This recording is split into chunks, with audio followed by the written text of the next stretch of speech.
Et bonjour, c'est Camille, en direct de la fermette. Je vous fais cette petite vidéo parce que je me suis aperçu que dans ma première vidéo sur l'alimentation des lapins fermiers, j'avais oublié de parler de certaines choses, bon, qui me paraissaient logiques pour moi, mais c'est vrai que des fois il vaut mieux en parler, hein, pour pas que certains éleveurs fassent les erreurs. Des fois c'est des petites erreurs qui peuvent coûter très cher, donc je préfère vous en parler. Alors, déjà si vous avez un potager comme moi, les aliments à éviter, les oignons et les poireaux, c'est très indigeste pour eux et ça leur provoque une diminution de la concentration des globules rouges dans le sang et des gros problèmes de digestion du coup. Bon, l'ail, moi personnellement, je l'utilise en vermifuge, mais j'en parlerai dans une autre vidéo avec d'autres aromatiques. Qu'est-ce qu'il fait? Voilà. Après, vous avez les légumineuses, tout ce qui va être petits pois, fèves, haricots, qui vont provoquer des problèmes de digestion. Le problème, c'est que toutes ces légumineuses, elles sont trop riches en calcium et en sucre. Alors vous pouvez donner le feuillage, un petit peu, en petite quantité, mais surtout éviter tout ce qui est haricots, fèves, la partie fruits. Après, il faut savoir quand même que le lapin reste un herbivore strict, donc ça veut dire qu'il s'alimente de tiges, de bourgeons, de feuilles, donc beaucoup de foin et de luzerne aussi. Après, qu'est-ce que je voulais ajouter Bon, éviter tout ce qui est aliment trop sucré, hein, du coup, qui vont lui provoquer des troubles intestinaux par la même occasion. Après, tout ce qui est légumes du potager, bon, il y a les oignons, les poireaux et l'ail qu'il faut éviter du coup, hein. En vermifuge, vous pouvez utiliser l'ail, il n'y a pas de souci, mais pour l'alimentation, tout ce qui est fan et bulbe, il faut éviter de leur donner. Tout comme l'échalote, et ainsi de suite. Alors, on a aussi les pommes de terre et les patates douces, qu'il faut éviter parce qu'il y a une très forte concentration en solanine. Voilà. Bon, même pour nous, hein, c'est pas très bon la solanine. Quand vous voyez du vert sur la pomme de terre, faut éviter de les consommer, hein, surtout si elles sont toutes vertes. C'est pour ça qu'en fait la solanine elle se développe par rapport au contact du soleil. C'est pour ça que les pommes de terre, faut bien qu'elles soient enfouies dans le sol pour pas développer de la solanine en fait. Il y a la rhubarbe aussi qu'il faut éviter, qui est très toxique, hein, pour les lapins, qui va leur provoquer des gros problèmes intestinaux. Tout ce qui est salade, vous pouvez le donner, à part la laitue variété iceberg, qui risque de tuer votre lapin. Et on va parler aussi de l'avocat. Bon, moi j'en donne un peu aux poules, y a pas de souci, mais tout ce qui est noyau et peau, faut éviter pour les lapins. Ça provoque des grosses maladies respiratoires, et du coup ils ont de très fortes chances d'en mourir en fait. Parce que l'avocat, il faut savoir qu'il est très concentré en persine, qui est une substance qui risque de tuer vos lapins.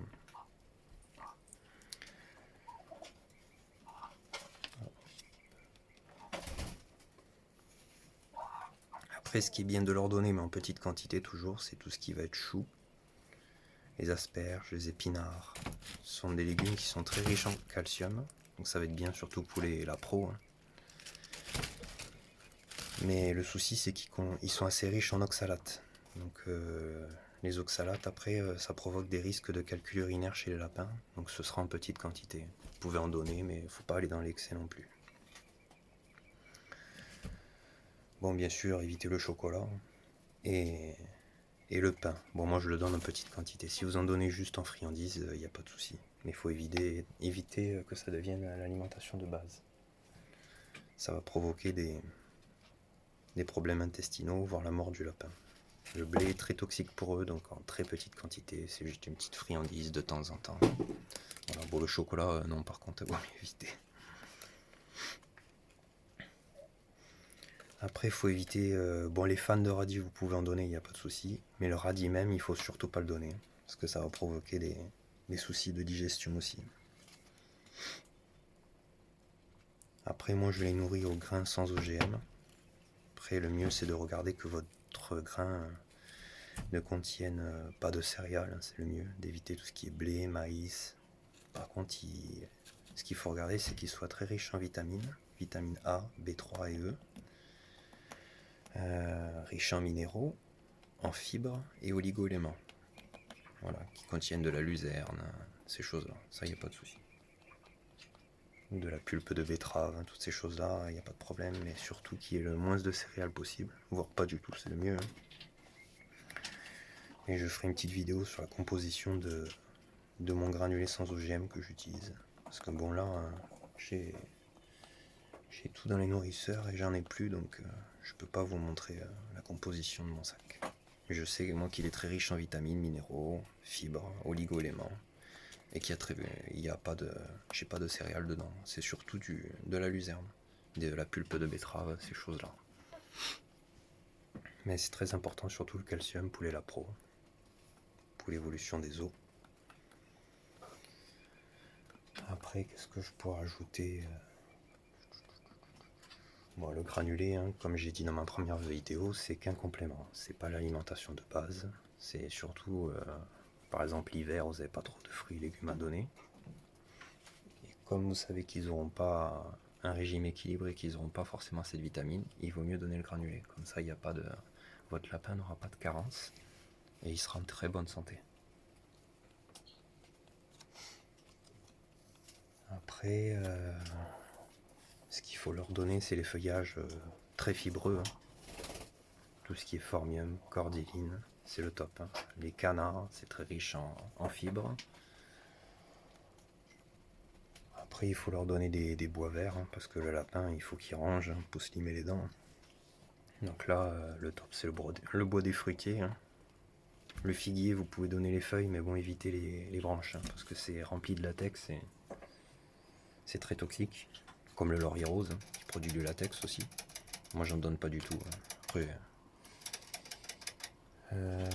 bon, tout ce qui est rosier, vous pouvez le donner. Bon, vous coupez un petit bout et il n'y a pas de souci. Les palmes de palmier, bon, bien sûr, en enlevant les épines. C'est très fibreux pour eux, ils s'en régalent aussi. Qu'est-ce que je donne aussi? Après, tout ce qui est feuillage du jardin, moi je donne du rince-bouteille, il n'y a pas de souci. Et tout ce qui est sauge. Bon, la lavande, j'en donne un peu, mais bon, faut éviter quand c'est les femelles gestantes, toujours pareil. Il y a le persil aussi qu'il faut éviter, il y a certaines plantes comme ça, quand les femelles sont gestantes, il faut éviter de le donner. Des fois, il vaut mieux rester sur une alimentation un peu de base que de s'éparpiller. Bon, après, il y a le néflier. Le néflier, vous pouvez tout donner, le bois comme les feuilles. Les fruits, pareil, il n'y a pas de souci. Voilà, après, il faut éviter, en fait, quand vous donnez des fruits, que ce soit en trop grosse quantité. Parce qu'il ne faut pas qu'il y ait un apport en sucre trop élevé. Que ce soit toujours assez équilibré l'alimentation d'un lapin, parce que sinon, vous allez occasionner des gros troubles digestifs. Et voilà, bon, après, il faut surveiller beaucoup les excréments aussi, qu'ils soient pas trop mous. Voilà. Si c'est tout le temps mou, c'est pas normal, c'est que votre lapin il a des problèmes de digestion. C'est pour ça que tout ce qui est herbes fraîches, mauvaises herbes, il faut les donner en petite quantité. Sinon ça va lui provoquer des diarrhées et sur le long terme, il peut en mourir parce qu'il aura des trop grosses difficultés à digérer.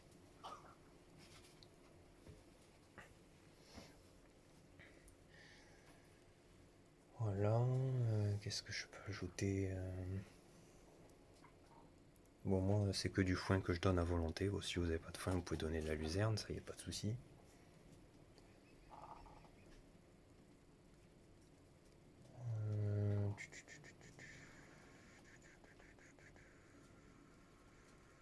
Après, vous pouvez donner des fans de carottes, des carottes, tout ça, il n'y a pas de souci. Et les fruits, moi, je leur donne un petit peu des pommes, des nèfles, des poires, mais bon, toujours en petite quantité. C'est pas qu'ils aient diarrhée et pour pas qu'ils aient un rapport en sucre trop élevé. Bon, moi je sais qu'après les lapines, elles prennent 600 grammes par semaine. Bon, après, ils ont une alimentation très riche et très variée dans mon élevage. Enfin, j'essaie que ce soit le plus riche possible. Et varié, bon, en faisant attention quand même à ce qu'on donne, parce que, comme les arômes, il faut éviter d'en donner, c'est toxique. C'est toxique, il y a certains aliments comme ça. Après, ce qu'ils adorent aussi, c'est le feuillage des fraisiers, des framboisiers. Ça, vous pouvez le donner à volonté, il n'y a pas de souci.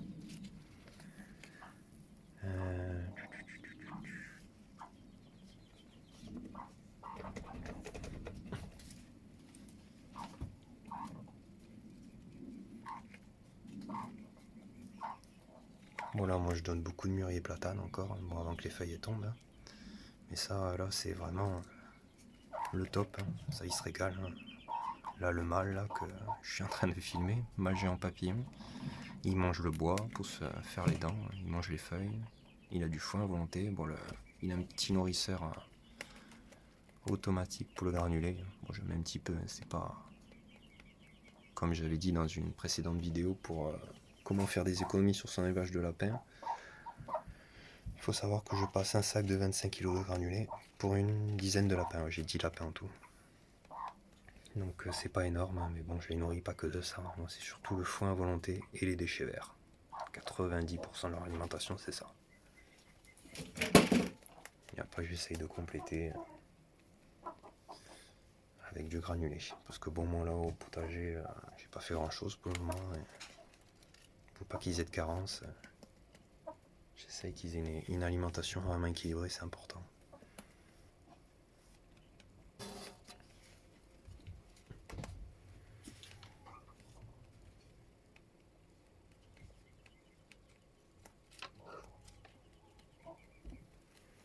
Après, vous pouvez donner aussi de l'endive, c'est très riche en calcium et en phosphore, donc c'est pas mal aussi. Bon, pas en trop grande quantité, parce que le problème c'est que ça va provoquer des risques de calcul urinaire. Comme tout ce qui est riche en oxalate, hein, comme les épinards, l'asperge et les choux que j'avais dit tout à l'heure. C'est en petite quantité, mais faut éviter de trop en donner. Bon, ils adorent ça, le chou. Bon, l'artichaut, par contre, vous pouvez le donner à volonté, ça y est, pas de souci. Hein. Moi, je leur donne les feuilles de chou.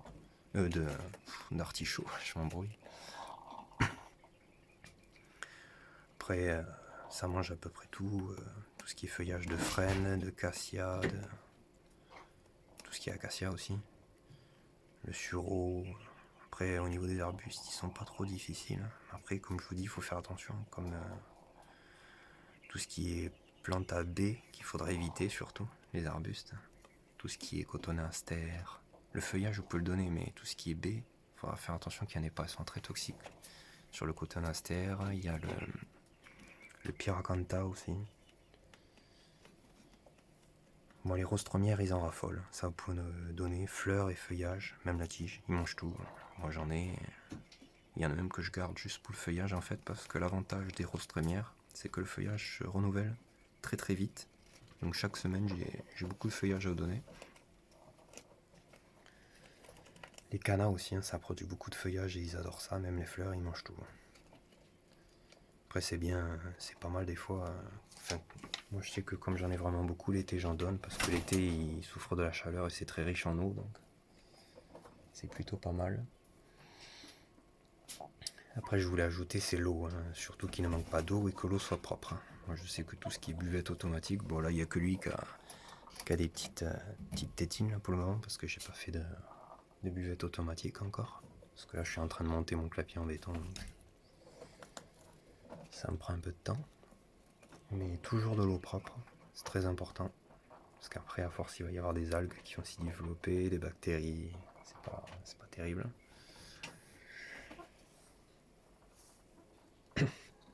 Et après, bon, l'été, de bien penser à les hydrater hein, tous les 2 jours.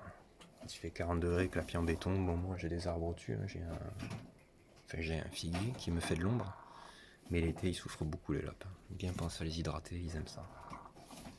C'est ce qu'ils souffrent. Ils craignent pas trop le froid, c'est surtout la chaleur, les lapins. Voilà. Après...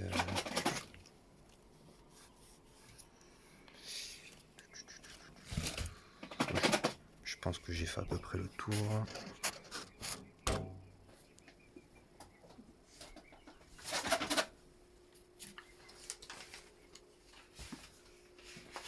Les poupoules. Voilà, bah après toujours le foin à volonté. Hein. Voilà, dans les clapiers en bois, je le mets dans les râteliers à volonté. Et j'en mets dedans aussi. Toujours la petite cagette là et je remplis avec un petit peu de déchets verts, un peu de foin. Bon, pas non plus 3 tonnes parce que bon, ça en est que en bois. Hein, la fifille. Me mords pas, hein. Tu m'as déjà mordu une fois, c'est bon. Un peu agressive. Voilà, après pour le moment j'ai mis deux petits nourrisseurs. Bon, j'ai gardé des nourrisseurs où on met le lait en poudre. C'est en métal, mais j'ai mis les granulés dedans, mais bon. Enfin, là je les ai serrés contre la caisse parce que le problème c'est qu'elle s'amuse avec et elle me renversait tous les granulés dans le fumier. Donc bon, c'est pas tip top. Hein. Enfin, ça fait le job, mais va falloir que je les attache avec du fil de fer. Et sur un côté de la grille, bon, je pense de ce côté-là. Non, ouais, c'est vrai, t'as pas de grille toi de ce côté. Enfin, je verrai, je me débrouillerai. Mais bon, pour le moment, il me les renverse plus. Voilà. Bon, surtout, hein, pensez toujours à protéger vos arrivées d'eau. Hein, si c'est du tuyau souple, hein. Moi j'ai mis des bouts de tuyau assez robustes. Parce que bon, les griffes et les dents des lapins, ça perce tout. Hein. Franchement, j'en ai fait les frais. À plusieurs reprises d'ailleurs, mais bon, voilà.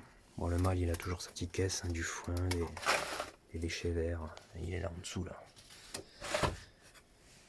L'accro des lapines. Voilà. Bon, après, ce que j'ai pu constater aussi, c'est que qu'est-ce que je voulais ajouter? Ah oui, que les lapins aussi, des fois, vous pouvez les voir manger leur excrément, mais c'est normal. C'est en quelque sorte bon pour eux, ça permet de gérer les bactéries et tout ça. En petite quantité, bien sûr, hein, s'ils mangent tout le temps ces excréments, c'est qu'ils manquent de nourriture. Hein. Mais si occasionnellement ils en mangent, que vous le voyez, c'est pas grave, c'est normal, ne vous inquiétez pas. Voilà. Tac. Voilà, bon moi depuis que j'ai 8 femelles en tout, j'ai 8 lapines fermières, hein, 2 géants papillons en femelle, une lapine grise de Touraine et 3, 4, 5, 6 et les... Je me trompe dans lequel 5, 6, 7... Ça m'en fait 5 en lapine hybride. Géant papillon et du fermier. Le mâle il est toujours... Enfin son comportement a changé parce qu'au début j'avais qu'une lapine, l'Agartha. Et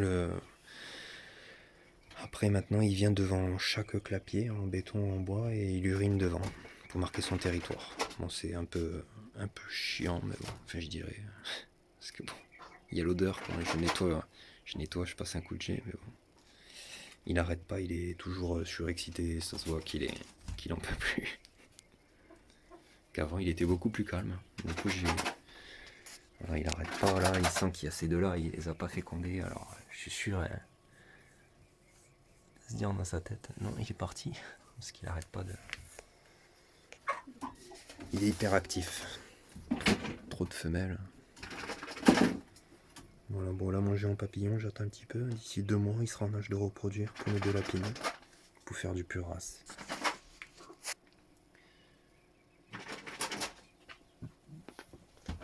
Voilà.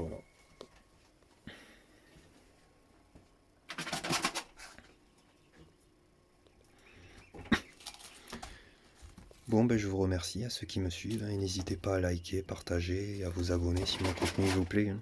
Voilà, on est là pour ça, pour partager nos expériences. Après, là, d'ici peu, je vais faire des vidéos sur l'élevage des géants papillons. Le suivi sur les portées, l'évolution et pour avoir un suivi. Je ferai aussi sur la race gris de Touraine et sur le lapin géant rex tricolore. Voilà. Au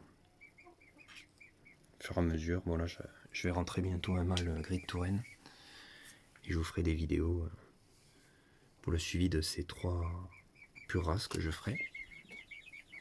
Mais que pour des portées pures.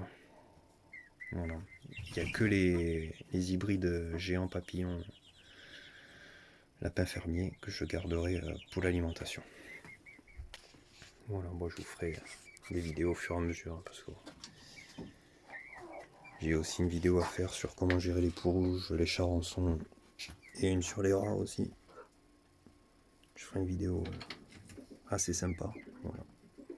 qui arrivera d'ici peu, dès que j'aurai un moment. Voilà. Ben merci, bonne soirée, hein. Au revoir.